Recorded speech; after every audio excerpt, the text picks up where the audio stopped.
అన్ని రంగాలకు ప్రాధాన్యతనిస్తూ కూటమి సర్కార్ బడ్జెట్ ప్రవేశపెట్టిందని ఆరోగ్య శాఖ మంత్రి సత్యకుమార్ అన్నారు. విద్య, వైద్యం, ఇరిగేషన్తో పాటు అన్ని రంగాలకు న్యాయం జరిగిందన్నారు. గత ప్రభుత్వంలో రాష్ట్ర ఆర్థిక వ్యవస్థ చిన్నాభిన్నం అయిందని, కానీ ప్రస్తుత బడ్జెట్తో అభివృద్ధి సాధిస్తామంటున్న మంత్రి సత్యకుమార్తో మా ప్రతినిధి శ్రీనివాస్ ఫేస్ టు ఫేస్ను ఇప్పుడు చూద్దాం. 3 లక్షల కోట్ల బడ్జెట్ అసెంబ్లీలో ప్రవేశపెట్టింది. దీనిపై స్పందించడానికి మనతో పాటు వైద్య ఆరోగ్య శాఖ మంత్రి సత్యకుమార్ యాదవ్ గారు. సార్ చెప్పండి సార్, ప్రధానంగా చూసుకుంటే కూటమి ప్రభుత్వం ఈరోజు దాదాపు అంటే 3,22,000 కోట్ల బడ్జెట్ కూడా ప్రవేశపెట్టింది. అసలు ఈ బడ్జెట్ ఎలా ఉండవుతుంది, దీని మీద మీ అభిప్రాయం సార్? బడ్జెట్ అన్ని రంగాలకి ఊతమిచ్చేలాగా, అన్ని వర్గాలకి చేయూతనిచ్చేలాగా ఉంది. సంపదను సృష్టించి ప్రజల ఆకాంక్షలను, అవసరాలను తీర్చే విధంగా ఉంది.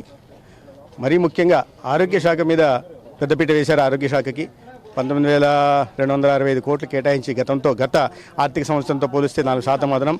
వైసీపీ చివరిసారికి ప్రవేశపెట్టిన బడ్జెట్ 2023-24తో పోలిస్తే 29% అదనంగా ఉంది. మూలధన వ్యయానికి కూడా 2,700 కోట్లు, అంటే గతంతో పోలిస్తే రెట్టింపు నిధులను కేటాయించడం జరిగింది. తద్వారా ఆరోగ్య వ్యవస్థలో బెస్ట్ పట్టించిపోయారు. వాటిని సరిచేసే అవకాశం ఈ బడ్జెట్ ద్వారా కలుగుతుంది.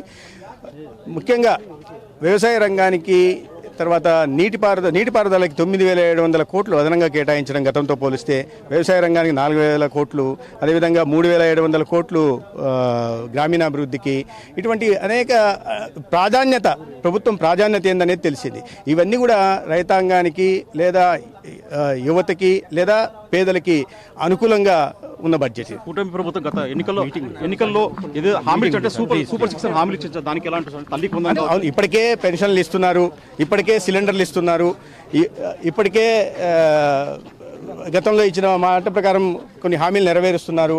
అవి కాకుండా ఇవాళ తల్లికి వందనం కోసం కానీ, లేదా ఈ అన్నదాత సుఖీభావ కూడా నిధులు కేటాయింపు జరిగింది. అంటే గతంలో చూసుకుంటే వైసీపీ ప్రభుత్వంలో కూడా